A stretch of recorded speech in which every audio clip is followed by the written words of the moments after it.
The Texas Rangers were given their World Series rings this year, and as the season started, which is how things go every year, right?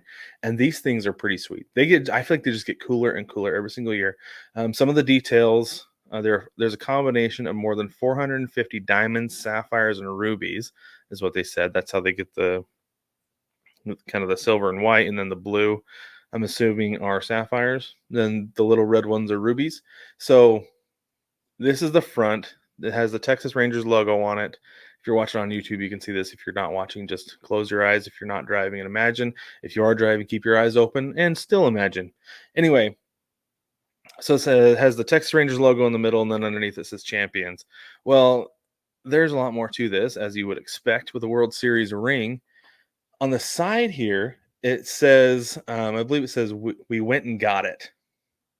Right. I think that was one of their rally cries, that and like listening to Creed during their run, something like that. So there's that. But then on the side has the player's name and his number in diamonds on the side. But this is the one that I think is super cool. So the new thing that they've been doing with these World Series rings, because they're awfully gaudy, like these things are like massive to put on your head. They cover like a knuckle and a half on their finger. So some guys just flat out don't like to wear them. Like, no, it's too big. I'm not going to wear it out. But what they do like to wear is chains. So what they can do is they can take the top off and they can put it on a chain and they can wear it around their neck, which I think is really cool because a lot of guys are more likely to wear that than they are a ring.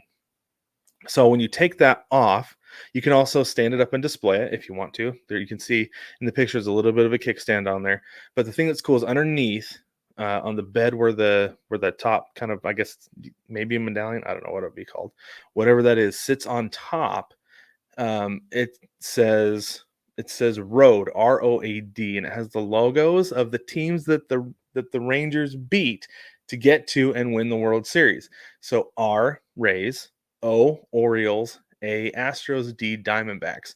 And this is because they went 11-0 on the road during the postseason last year, which is the longest road winning streak in playoff history because it's the longest it's ever been able to be had. And then they had the most road, which means they had the most road wins in playoff history.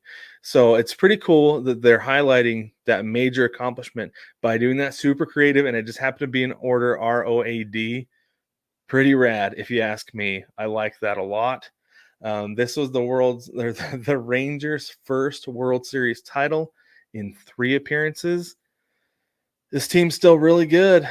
I don't see them repeating this year, but next year I would expect that they would have. I mean, they're going to be missing DeGrom and Scherzer for how much of this year? We don't know, exactly. But if they can get those guys back next year, I'm not off the top of my head. I don't know their contract status, but Briggs been saying for an entire year that they've got something going on down there, and I agree. I think that they do. As an AL West fan, I am always concerned about the Rangers, partially because the Mariners did not play them well last year, and there's a reason for that. It's a good team. They're a really good team. Um, I I don't see them making the World Series this year, but I wouldn't be shocked if they did next year. It's a good team, and they're just bringing up more talent this year. So you got Wyatt Langford, and they still got Adolis Garcia, and I'm a big Jonah Heim fan for like no reason at all. But anyway, watch out for the Rangers this year. Congratulations to the Rangers fans. Those are some sick rings. I don't know if you can get replicas with those or not. If you can, go get one because it's pretty awesome.